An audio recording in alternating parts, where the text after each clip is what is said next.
Top 20, yes, here we go. Hello guys, welcome, or if you've already seen my channel before, welcome back. I am the Philadelphia Whovian, and yes, once again I'm stepping away from my normal subject matter to talk of that wonderful thing called Star Trek. And guys, if you have not watched my channel before, we have been doing videos on this channel ranking all of the Star Trek original series episodes. Yes, from the very worst to the very best. So if you want to see the previous videos to catch up, yes you can. But if you don't care and you just want to watch the top 20, you're in the right place. Go ahead. We're doing it, and we're doing it hard. Okay, so guys, yes, we are now in the top 20 of ranking the original Star Trek stories. And I'm letting you guys know, this is where, yeah, it's really good. And honestly, guys, my ranking, of course, is going to be completely different than yours. Completely different. Because we're all subjective. It's just what we are. And also, I'm letting you guys know right now, my taste, yes, is different than yours, but any episode in this top 20 could be number 1. These just fell where they fell because we're all human. So, without further ado, let's get into this ranking of going from number 20 to number 11.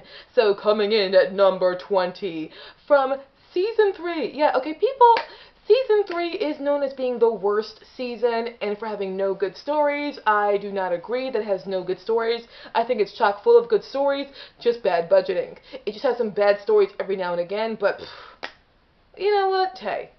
What is good is number 20, the Empath. Okay, the plot of the Empath. Now, with the Empath, as I said before in my previous videos, every single season of Star Trek has this one story that has a feeling of intimacy and reminds me of the Doctor Who story, Hyde, which happened long after Star Trek, so these all came before Doctor Who. So all these episodes came before this one episode of Doctor Who that I like. So Doctor Who, that episode gives me the same feeling as stories that came out long before it, alright? Get that clear? And it's this one, the Empath. The way this goes is, Captain Kirk, Spock, and Bones go down to where there is it's kind of like a shuttle station, or it's kind of like an outpost, to document this area where it's going to be crackling, there's going to be like solar flares, etc. and so forth happening around this planet. They find it's empty and there's no one there. They get captured by 2 aliens, but before that, we discover there's a woman there, a gorgeous woman who's an empath, which means she has no vocal cords. She comes from a species of people who are silent by nature, but they're once an empath, they can take, if you are injured, they touch you, and they take your illness, or they take your injury, and they put it onto themselves. They empathize, and by empathizing, they take your injury, and they, again, put on themselves, and then eventually they heal very quickly. So the empath, they have no words, but they do feel. It's about feeling so much that you take on another person's illness or whatever is affecting them and take it into yourself. Hence the term empath. Well, the actress they got to play the empath, she is stunning. And because she has no vocal cords, her acting has to go all in her face. And they found the right actress. She puts her emotion in her face and in her body. She's clearly a dancer. They just found the right person to do this. And you feel for everything she's doing. And the music behind this that makes you really remind you of all the feelings that she has when she's trying to help and heal you. You immediately are compassionate towards her.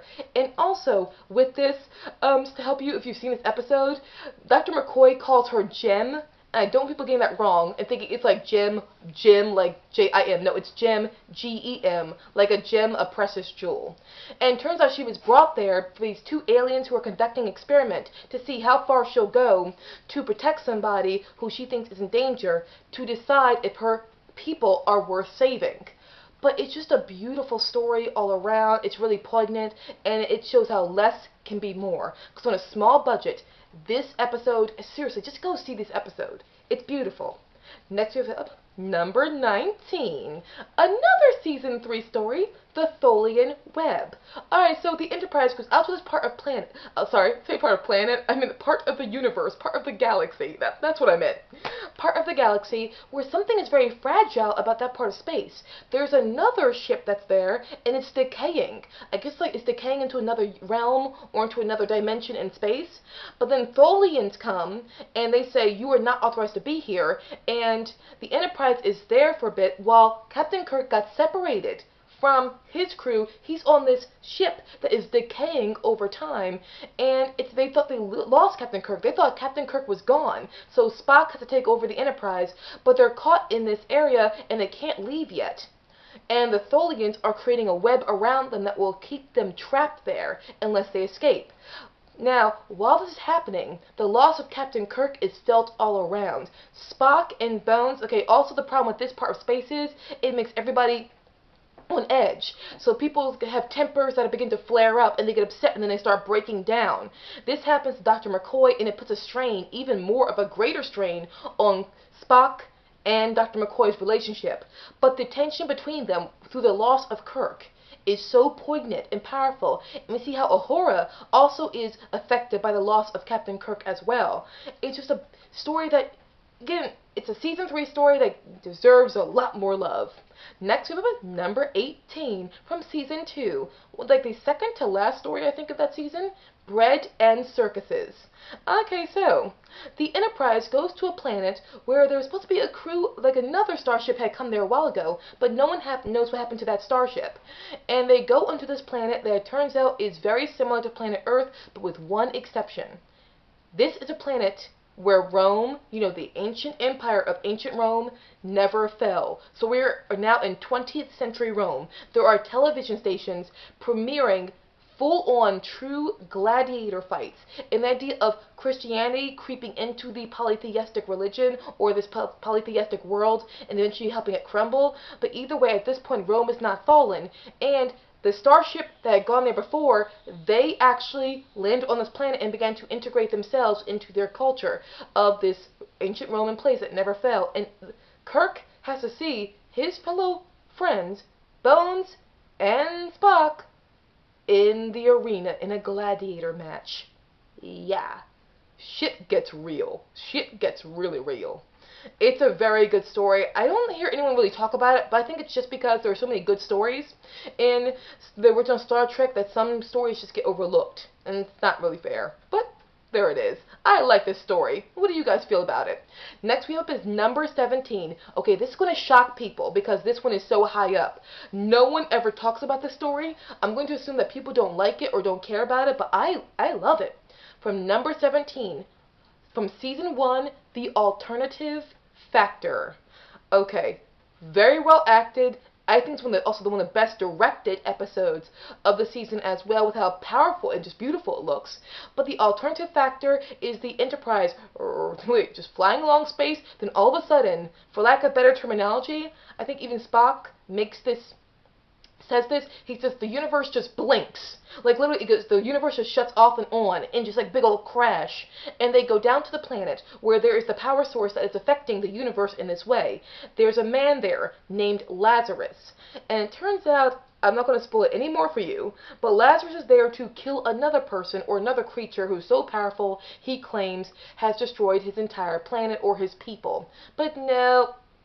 Spock calls him out on that and calls him a liar. Another good, story where there's a good Spock lines. But literally, and he was right. Spock was right. This guy is lying about something. We find out there's more to it than we thought. This is a time traveler story and also a parallel universe, different dimensions sort of story. And also, again, very good directed. Every time the universe blinks and we see Lazarus claiming to fight the person he's attacking, the camera, I guess, turns into a negative, and you see a blue image there where the regular image would be, and we see Captain Kirk eventually go into this other universe and find out what really the problem is. And the actor they got to play Lazarus is really good. But here's another thing I do like about a small, maybe shallow thing, but I like it. Okay, I love that we have Uhura. I love Uhura. But there's another black female character in this, and she's beautiful, she's gorgeous, and she clearly is good when she's there, and she clearly has like a good reputation and she's of a high status on the Enterprise in this episode. I'm sorry, I like seeing that. I just did. What can you do? So this may not get a lot of love, but at the end of it, you do feel very bad for Lazarus in the choice that Lazarus had to make. So I'm standing by it. Maybe not be a popular choice, but I love it. Number 16, a popular choice. You might hate me for it not being this as high on the list as other stories. Guys, it's still a perfect story. Number 16, Mirror, Mirror. Yes, we have, I believe, Kirk, Uhura. I think also there is, too, Bones. I think it's one other person, maybe Scotty, but I can't remember who else. But there are people on the, Enterprise. They are being down to a planet to establish a peace treaty with another planet who are pacifist. They beam back up to their Enterprise, but something happens. I guess while they were beaming up, there's an alternate parallel dimension where all of their other selves are, and they must have been beaming up at the same time. It cross-canceled, and the Enterprise crew from our universe goes into the other universe, while the Enterprise crew from that universe goes into this one. But here's the thing. While these universes are parallel in the sense that everybody from one universe is in the other one, they're the evil versions of the people from our universe. So we have our universe, the good people, this universe, a universe of people who literally get career advancement by killing off each other. It's just a ruthless, just savage-like world. And this is how the, even the Enterprise Federation functions, by being absolutely brutal and warlike, etc. and so forth. In this, we see a Spock who has a beard. God, he's sexy. Sorry, Spock and Kirk are two of the sexiest men I've ever seen, so get used to it. But still, and this, I often say, I wonder if this is the episode that will go on to inspire the Doctor Who story, Inferno, which did something very similar to this, but because this came out before Inferno did, of Doctor Who. I'm curious, let me know in the comment section if I'm wrong, but Mirror Mirror is a great story. It's about how our crew of the Enterprise deal in this hostile world and trying to get back home, but also trying to influence Spock and a woman who's there to change it. And the woman who is Kirk's love interest in this one, I don't think she's entirely Caucasian, and she's a wonderful, beautiful actress, so I'm wondering if maybe this also counted as an interracial kiss in this, but I could be wrong. Next up is number 15. The second pilot is therefore the official technical first story of Star Trek, because there were 2 pilots actually done for Star Trek, unheard of, usually, but this happened, Where No Man Has Gone Before. This is where we get the Enterprise with Captain Kirk at the helm. Before that we had, I believe, Captain or Commander Pike. He was in the initial pilot of The Cage. I can't remember if he's a commander or captain. Pike, I never forget his title. I never remember his title. But there we go. Where No Man Has Gone Before has Captain Kirk at the helm of the Enterprise, and Spock, who was in The Cage, is now in this one as well. So Where No Man Has Gone Before starts off with them going to an uncharted territory in space that another ship had gone to 2 centuries before. They got a hold of that old ship's recorder, that ship was destroyed, and the captain of that ship even ordered the ship's destruction because of ESP. There was something about ESP the captain was frantic about, scared of, and ordered the destruction of his own ship.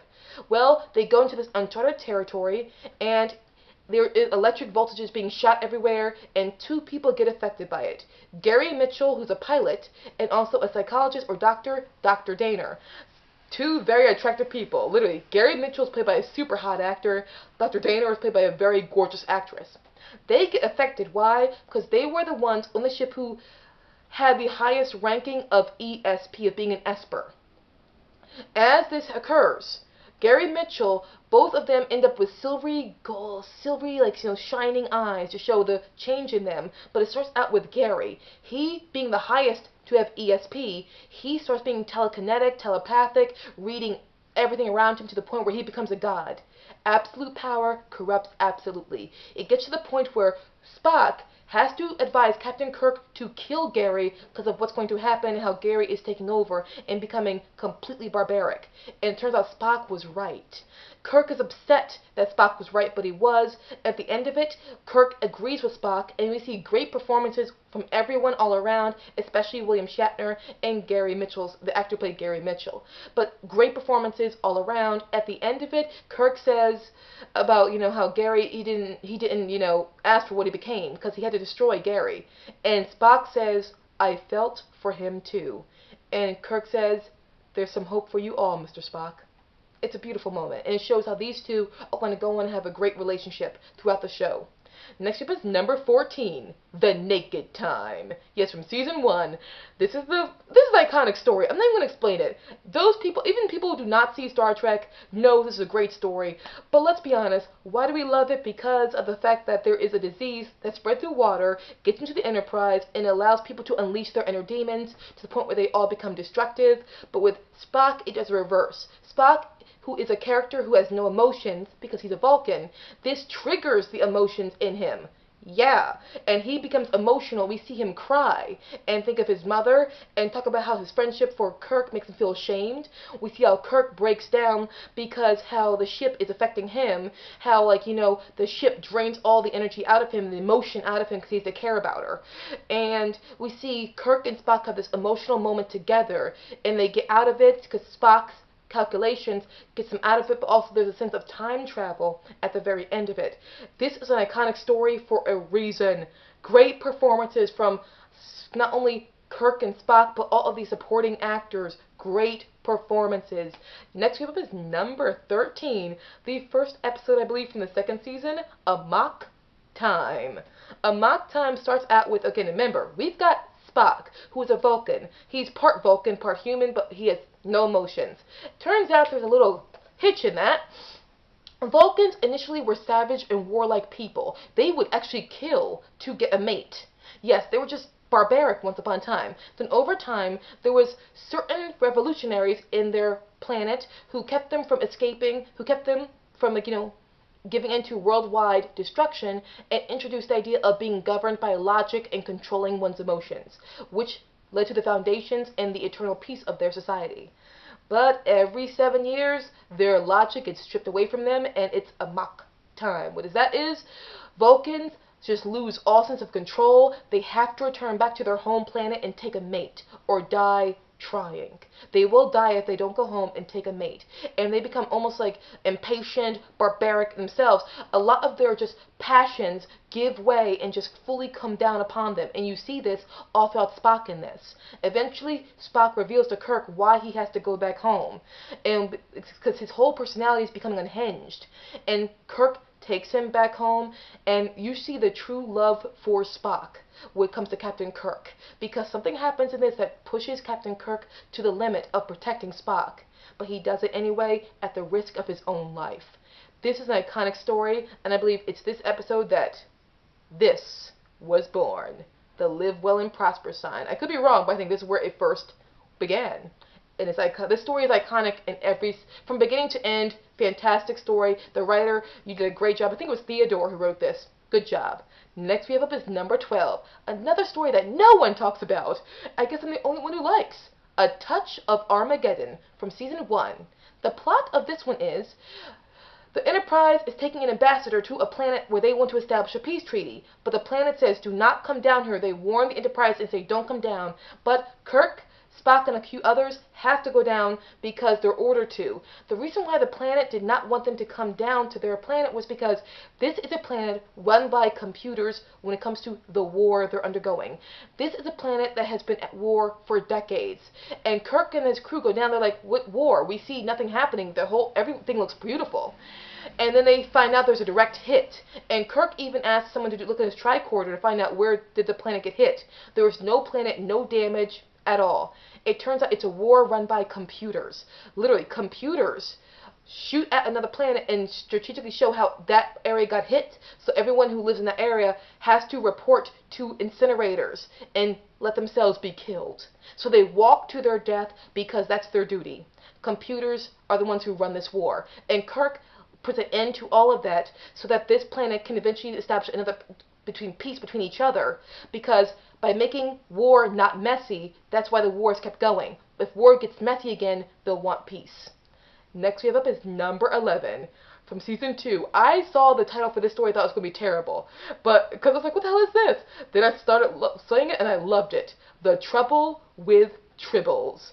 It's Tribbles, guys. It's the Tribbles.